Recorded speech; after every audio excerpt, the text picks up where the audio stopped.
The only notable run that the United States have ever had in the World Cup was the first one ever in 1930, where the United States finished third.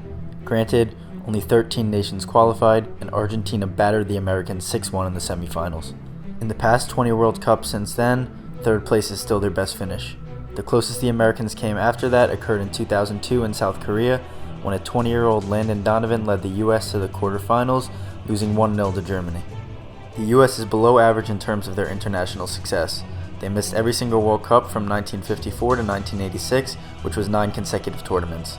We've had recent success compared to those times, but we also missed the 2018 World Cup in Russia after a terrible performance to qualify against Trinidad and Tobago. However, the United States have recently had an unexpected amount of youth success. They beat Mexico in the Confederation of North, Central America, and Caribbean Association of Football, or the CONCACAF. The success has gained new American fans, many of whom now expect success against the more established nations. It would be hard to believe a bunch of players in their early 20s will deliver this year in Qatar. Many of these players are still just trying to get a spot in their first team squads at their clubs. However, there is positive progress for a nation as a team. Soccer fans in the United States are beginning to seriously look at the US World Cup chances. There is obviously no chance this year, but will the United States ever win a World Cup? And what do they have to do to get there? In years prior, it was extraordinary to see an American playing for a major club in Europe. The American legend Landon Donovan appeared for Bayer Leverkusen, Bayern Munich, and Everton.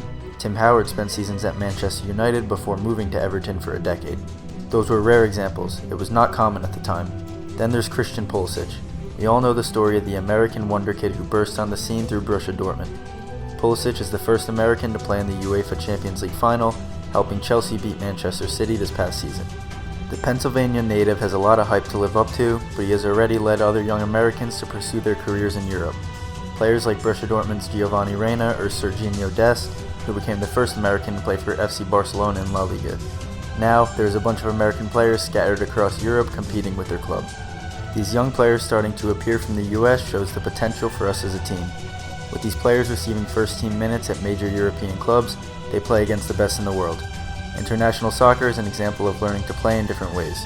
So if these young players make a strong impact on the European scene, they will do the same for our national team. With the recent success we've had, the next logical step is to win against teams from Europe or South America. In the past, our track record is not great.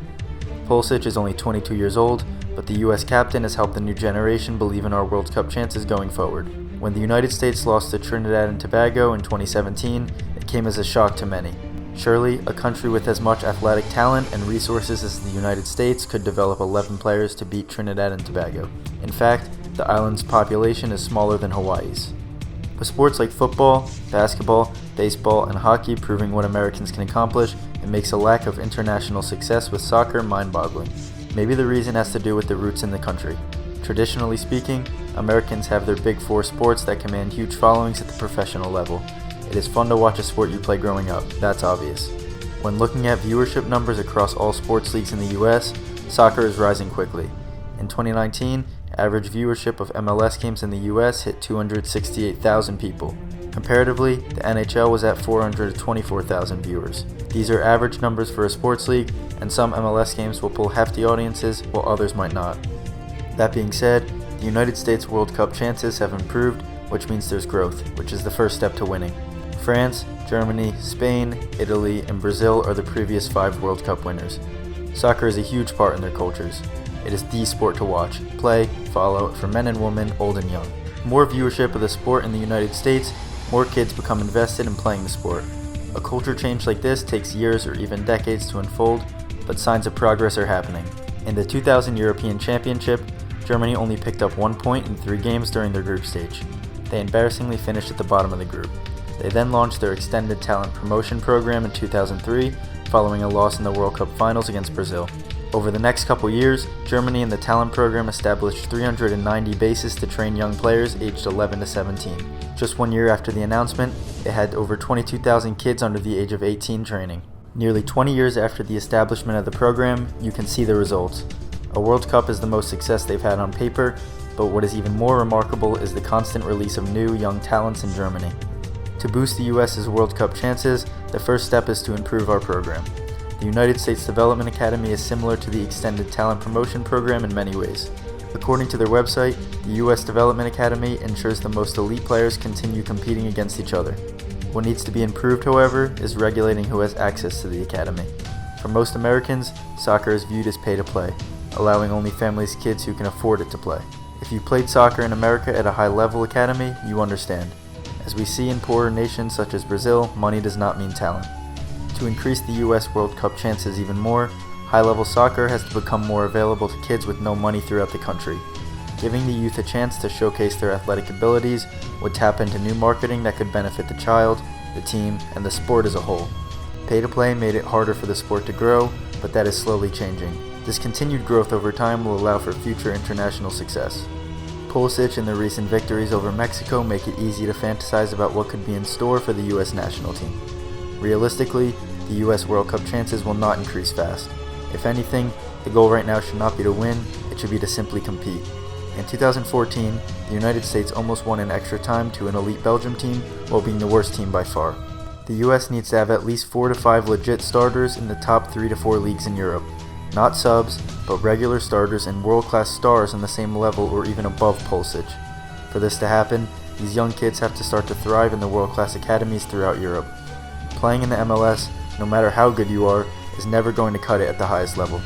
Soccer is different than most other sports because there is so much competition when you're comparing kids around the entire world giving up their lives to the game. Many famous players today had someone to look up to growing up. You don't get Lionel Messi without Diego Maradona as his idol. You don't get Ronaldo without the influence of Eusebio. Nothing can guarantee success in the World Cup.